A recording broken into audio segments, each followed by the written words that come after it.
used to routinely cut my first period English class to go to Shoney's. Number one, I'm still tripping, Danny, that you cut English to go to Shoney's. For those of you who know, you know. Shoney's buffet for breakfast is straight up fire. But to cut English, really, and then you have to find out what his teacher did when he found out that Danny was cutting. So if you're not already following Danny, follow Danny, it's fine. So I'll admit, when I'm thinking about my next novel that I'm actually going to start working on next week, that I have to kind of revamp and add, you don't really see the teacher dynamic or positive teacher dynamic until the second book, Retreat.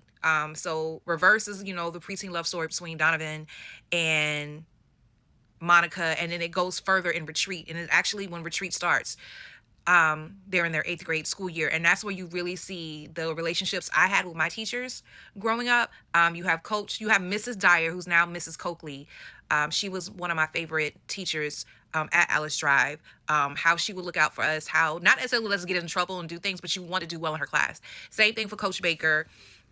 I developed him as a character in that book because these are people who genuinely watched out for you and didn't want you to mess up in life. And I'll never forget, I cut class trying to impress a teacher. I know that makes no sense. So I remember Miss Dyer, God rest her soul, she's no longer with us. Miss Dyer was my biology teacher sophomore year at Sumter High. And I remember we had an exam. It was on, I think, like the bones, and you have to label the different bones on the skeleton. And I did not want to fail that test. So I purposely skipped school. We were at a time, by the time I went to high school, I went to school later. My mom taught middle school. My dad, because of the hours of his job, they left the house later, so I could skip if I really wanted to. And that particular day, I skipped school because I wanted to pass Miss Dyer's exam. So I stayed home and studied.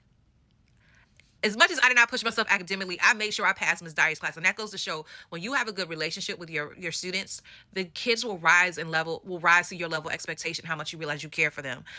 A part of me did not push myself academically, not necessarily because I didn't feel like I had teachers that didn't care for me. I just technically didn't care.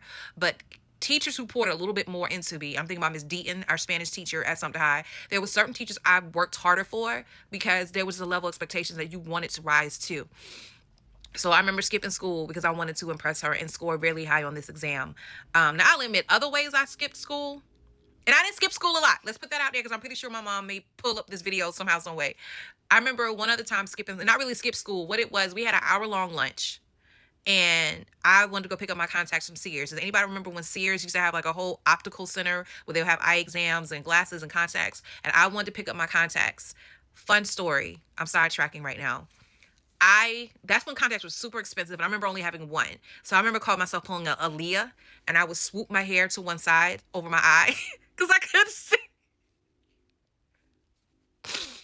But I remember my mom, when I started working, it's like, you gonna get these contacts, you gonna pay for